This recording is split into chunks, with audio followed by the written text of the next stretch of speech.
The evolution of deck ratios. Today's video looks at how deck ratios have evolved over the last 4 years. With the earliest cards of the Digimon card game, there wasn't archetype support to make Digivolutions clean.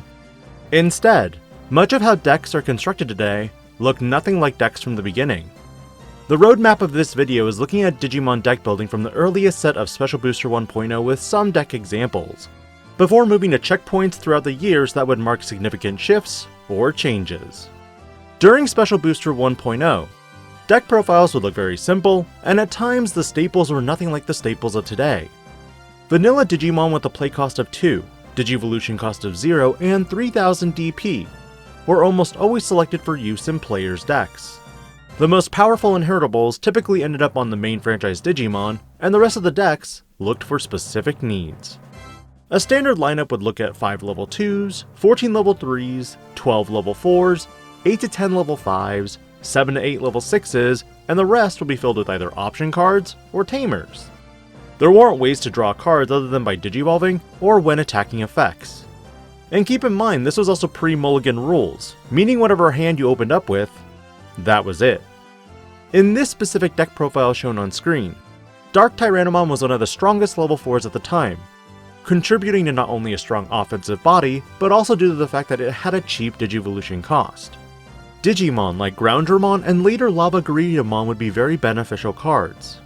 Blockers formerly took up at least 4 slots in your deck as a defensive measure. But now, with so much removal and tamer or Digimon effects that can gift certain keywords, blocker Digimon have for the most part ceased to exist in anything less than a level 5 Digimon.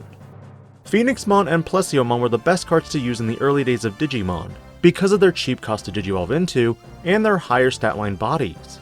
While cards like Volcanicdramon would mark one of the first staples in decks, mainly as a counter to Rookie Rush.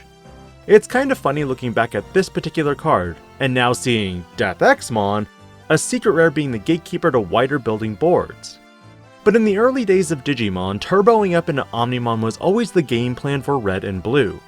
Though you might have passed 4 or 5 memory to your opponent, it became your goal to remove one of their major threats on a board as they sat in the raise, building up their next stack. In the meantime, your Omnimon would be checking potentially 2 or 4 checks in a single turn. Red had so much offensive power at the time, due to the generic security tech +1 that could be inherited from Starter Deck 1 Greymon. Gaia Force at times was even a mandatory at 4 of. And while these ratios would continue being used for the first year of Digimon, the major changes would happen at the tail end of the first year with BT7, at least in my mind. Interestingly, prior to BT7's release, there was also the release of the 7th and 8th starter decks with the Warp Digivolving Guilmon and Vmon respectively. These starter decks introduced the first printings of the Memory Boost, an option card that would provide you ways to add certain colored Digimon off the top 4 cards, and also delay for 2 additional memory in future turns. While they'd whiff on tamers and other option cards, some decks utilized these cards for a brief time. Because come BT7, these option cards would actually be overlooked for the fact that they could bottom deck those important tamers you needed for your hybrid plays. The BT7 format would largely be influenced by Gabumon Bond of Friendship as the main competitor. You can see that with Chungman's first place build of Gabu Bond of Friendship. This threw conventional deck building out the window for 2 reasons. Number 1. Gabumon Bond of Friendship, despite being a level 7, is accessible via the BT6 tamer Matt Ishida from a level 3 Gabumon, meaning you could promote and just warp into this Digimon for a cost of 3. Prior to BT7, there were only a handful of Digimon that could warp Digivolve from a level 3, BT2 Beelzemon being the first from an Impmon, and level 5 warp Digivolvers in the form of Omni Shoutmon and Infamon as well. While for the level 3s with the actual built-in warp Digivolve effect, we had the starter deck Guilmon and Vmon. Because of this powerful ability, you no longer needed level 5s or 6s to get to your top end. The next checkpoint in my mind for the Digimon trading card game when it comes to ratios just comes 2 sets later. While you have players who weren't too happy about hybrids, the introduction of X-Evolution would be another widely controversial checkpoint. Ratios here return to a somewhat norm, but with Cool Boy and some level 3X Digimon, these could possibly find you 2 hits off of a search off the top 3 cards. Something that was very uncommon. In my opinion, ratios had to be run a little higher for some levels, because players looked at creating one giant stack for maximum protection. But if that tower got outed, this meant you had fewer level 3s, 4s, or 5s to recover into your next one. For this video, there are only really 2 checkpoints left that I'd like to cover. April 1st, 2023 of last year, and surprisingly yes, on this date, was when the Digimon trading card game would implement one of the most controversial topics into the game: Mulligans. With the inclusion of Mulligans, this meant that if you drew a hand that was absolutely unplayable, you could now ship it back to the deck, reshuffle, and draw a brand new hand, and then set your security.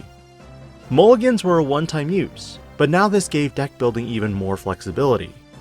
Even x-antibody variant decks would take advantage of this rule and start dropping their deck ratios from 13 to 14 rookies to just 11 or even 12. That 2-card difference now meant that you could incorporate other elements into your deck that you previously couldn't due to deck space.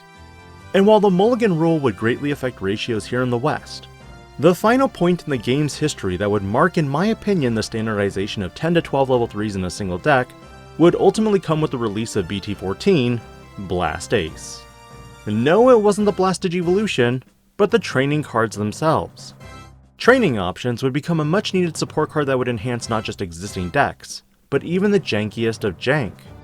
With training options, you could now find any card in your deck as long as you met one condition: the color requirement. These cards would ultimately pave the way for many of the play decks and overtune them. While you may argue that Security Control and other decks like Rookie Rush do not follow these standard ratios, I completely agree with you that if your deck has a completely different strategy from normal stack building and digi-evolving, you will ignore the ratio norms. Decks like Crossheart, Blue Flare, Eosmon, Galacticmon, D-Reaper, and Force Sovereign also ignore these ratios for the fact that they have required pieces to get the deck running. There's another argument to be had that for Japanese players, because their ratios are also vastly different from North American formats, my belief as to why their ratios are so low at times is predominantly because of their format.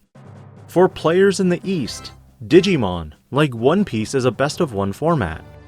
But in North America, this is where we deviate in formats with a best of 3 instead. Because you only have one shot, one opportunity, you gotta find your key pieces as quickly as possible to take out your opponent. In a brief conversation with content creator East, Security Control is not as prevalent as it is over here. But as Bandai produces more option cards with delay effects, or introduces new keywords into the card game, these may continue affecting how ratios change for your typical Digi-Evolution based deck. What are your deck ratios like, and do you see yourself ever going below a certain threshold? Or are you one of the players who plays a deck that goes beyond the norm? Let me know in the comments, and as always, thank you for your support. This is DIGI-PANDA, logging out.